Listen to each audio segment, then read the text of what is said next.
सुप्रभात बच्चों, आप सब कैसे हैं? आशा है वर्कशीट 1 को आपने अच्छे से कर लिया होगा। आज हम वर्कशीट 2 में पार्ट 3 स्वामी विवेकानंद संज्ञा और लिंग का पुनरावृत्ति करेंगे। जैसे हमने पहले भी बताया था बच्चों कि आपके पाठ के बीच में से भी प्रश्न पूछे जा सकते हैं, इसलिए आपको पाठ का अध्ययन करना जरूरी है। बच्चों, पार्ट 3 स्वामी विवेकानंद में उनके जीवन से जुड़ी हुई कुछ बातें आपको पाठ के माध्यम से बताई गई हैं, जिसमें स्वामी विवेकानंद के बचपन का नाम नरेंद्र था। उनका जन्म 12 जनवरी 1863 को कोलकाता में हुआ था। उनके जीवन पर माँ का विशेष प्रभाव रहा। उनकी बुद्धि कुशाग्र थी। उनके गुरु का नाम रामकृष्ण परमहंस था। उन्होंने अमेरिका के शिकागो शहर में अपने भाषण से सबको प्रभावित किया और अपने कार्यों और विचारों से भारत का नाम रोशन किया।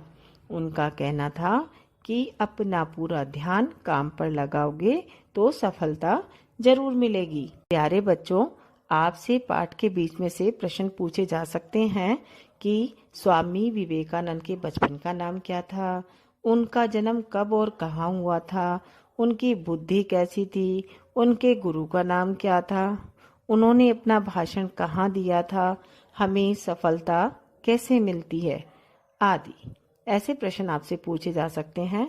तो आइए बच्चों, अब हम इस पाठ के शब्दार्थों को ध्यान से देखते हैं। शब्दार्थ आपसे एक शब्द में या एमसीक्यू में पूछे जा सकते हैं। जैसे श्रोता का अर्थ है सुनने वाला या बोलने वाला। तो बच्चों, आपका जवाब क्या होगा? सही उत्तर क्या है इसमें? सुनने वाला। भिक्षुक, भिक्षुक का मतलब होता है भिक्षा मांगने वाला।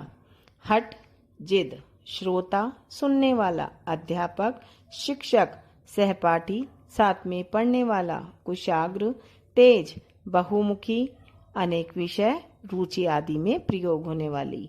प्रतिभा, समझ, बुद्धि, वक्ता, बोलने वाला। संदेश, प्रेरणा या उपदेश देने वाला। विचार। तो बच्चों, मैंने आपको एक उदाहरण के तौर पे बताया था कि किस तरह से आपके शब्दार्थ आ सकते हैं। इस प्रकार से आपको इसकी प्रैक्टिस करनी है।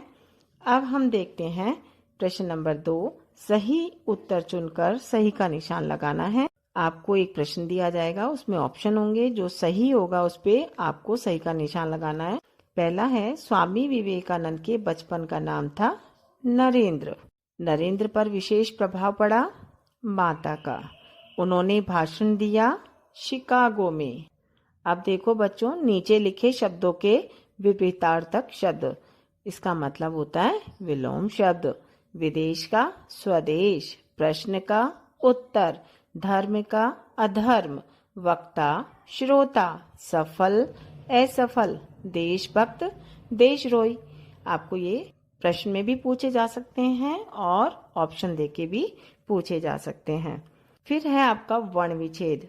जैसे भिक्षुक, भिक्षुक का वर्ण विच्छेद होता है भय हलंत जमा छोटी ई जमा क हलंत जमा श हलंत जमा उ जमा क हलंत जमा अ। तो बच्चों, आपको इसमें 2 तरह से ऑप्शन दिए जा सकते हैं, एक तो सही होगा और एक गलत होगा। तो जो सही होगा उस पर आपको सही का निशान लगाना है। फिर आते हैं आपके संज्ञा और सर्वनाम शब्द को अलग करना है। आपको एक वाक्य दिया जाएगा जिसमें संज्ञा और सर्वनाम को दोनों को अलग अलग करना है। तो जैसे आपको मैंने दे दिया, कहानी मैं सुना रहा था, तो इसमें बच्चों संज्ञा क्या है? कहानी। और मैं क्या है? सर्वनाम। वे अमेरिका गए, अमेरिका संज्ञा है और वे सर्वनाम है।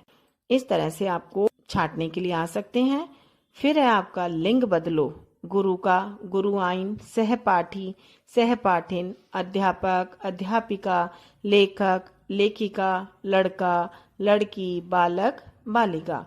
तो ये भी आपके किसी भी रूप में आ सकते हैं। देखो बच्चों, इस पाठ के प्रश्न उत्तर ध्यान से देखिए। छात्रों को दंड क्यों दिया गया? छात्रों को दंड इसलिए दिया गया क्योंकि वे कक्षा में पढ़ाई के समय बातें कर रहे थे। तो बच्चों ये आपका एक शब्द में भी आ सकता है और एमसीक्यू में भी आ सकता है। जैसे छात्रों को दंड किसने दिया? शिक्षक ने। स्वामी विवेकानंद का जन्म कब और कहाँ हुआ? देखो बच्चों, इसमें दो प्रश्न बन रहे हैं कि जन्म कब हुआ और कहाँ हुआ। तो दोनों आपके सही या गलत या एमसीक्यू या खाली स्थान इस प्रकार से आ सकते हैं। तो आपका जवाब होगा स्वामी विवेकानंद का जन्म 12 जनवरी 1863 को मकर संक्रांति के दिन कोलकाता में हुआ। प्रश्न नंबर 3, शिकागो की सभा में तालियां क्यों गूंज उठी? जब विवेकानंद ने भारत की ओर से अपना भाषण दिया तब भाषण में उनके संबोधन भाइयों और बहनों को सुनकर सभा में तालियां गूंज उठी। सफलता कब मिलती है? जब हम पूरा ध्यान काम पर लगाते हैं तो हमें सफलता जरूर मिलती है। देखो बच्चों, यहाँ ये प्रश्न भी बन सकता है कि पूरा ध्यान लगाने पर हमें कार्य में क्या मिलती है? तो आपको लिखना पड़ेगा सफलता। अब देखो बच्चों, ये खाली स्थान भरो। बचपन में उनका नाम खाली स्थान था, तो खाली स्थान में आपको क्या भरना होगा? नरेंद्र नाथ।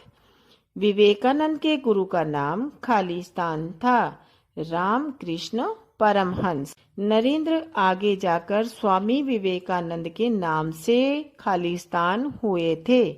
प्रसिद्ध, उनकी बुद्धि खाली स्थान थी। कुशाग्र, विवेकानंद के पिताजी उच्च न्यायालय में खाली स्थान थे। वकील,